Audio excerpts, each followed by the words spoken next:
You are now entering the mind of one of rock's greatest musicians, a former singer of Styx. The exclusive podcast, Come Sail Away, with Dennis DeYoung. Come sail away, come sail away, come sail away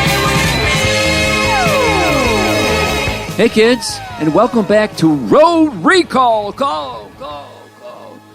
We're so cheap around here we can't even afford a delay. So anyway, hey, it's a low-rent operation, but thanks for tuning in. Today, here's what we're going to do. We're going to go back to 1972 and ground control to Major Tom. That's right. Ziggy himself, David Bowie. And why would we go back to David Bowie and Ziggy Stardust?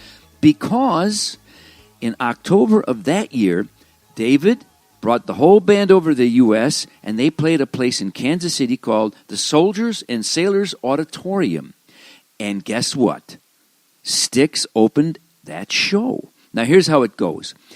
We released our first album in June of that year, and our single Best Thing had peaked at number 82 on the Hot 100 charts. And because of that, we got a little airplay in Kansas City, and they were looking for some new support act to come out and play with David.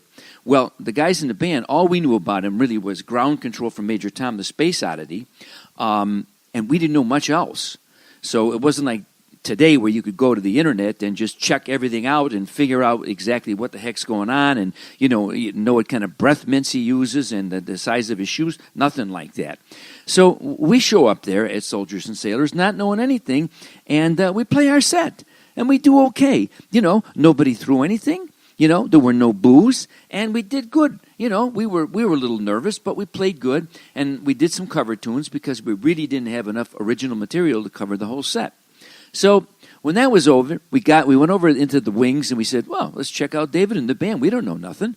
And so what happens is, out comes Mick Ronson and all the guys, and they are dressed splendiferously. I mean, I'm talking about satin pants and lame tops and 3-inch platform shoes. We never saw that. What is that? With glitter on them, and stuff was sparkling, and so they start playing. They're rocking this instrumental thing. Where's David? Don't know. And so all of a sudden the strobe lights go, and we're watching. The stage door opens. Limousine pulls up to the door. David, in his whirling dervish red hair and his outfit, come flying out onto the stage, and he starts his set. There he was. And I thought, wow, that was something.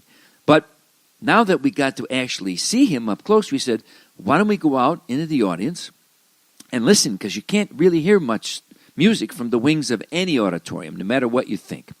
And so we made our way out into the crowd, which was about 1,000 people out of 2,000, so there were plenty of empty seats for us. And, David was new to America, and particularly to a place like Kansas City. I think when David first came out, I heard a gigantic gasp that went all the way back to Topeka, but that could be just me. So anyway, we watched. It was a great show. It was wonderful. Our first chance to see a really polished, first-rate rock and roll band. Straight from London, with all the bells and whistles. And I watched him, and I really loved him because there was something very theatrical about him. And I always thought when I listened, I said, this guy could be the Judy Garland of rock and roll. I mean, he's got all these gestures, and he's got the big vibrato. I mean, he was fantastic, and I really dug it. And at that moment, I became a David Bowie fan and was ever since. And, until his, let's say, his untimely death. I mean, we miss him. He was great. A lot of great songs. Fame, Go On, Young Americans, you name it. And so what happened to us? Well, we learned a valuable lesson. We got stuff to do, so we went out and bought our the highest shoes we could get. So I got mine that were 3 inches. That put me, I figured, 3 inches closer to being, on top. But it didn't work out that way at first. So what happened to us is we came back a second time and played with the Doobie Brothers at the same building. And because of that, we started to form and build an audience in Kansas City. And it went on to become one of our most popular cities in the whole United States of America. And then I think after we played with the Doobies, we actually got to go back when Lady broke and headline Soldiers and Sailors. So there you go. And that's my David Bowie story.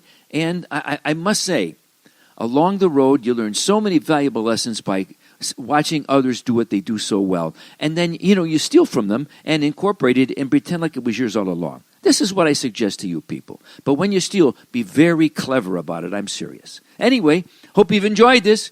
Cheers. Enlightening? Perhaps. Entertaining? Always. Thanks for listening to the podcast, Come Sail Away with Dennis DeYoung. Get the next new episode Friday morning at 7 a.m. on this website.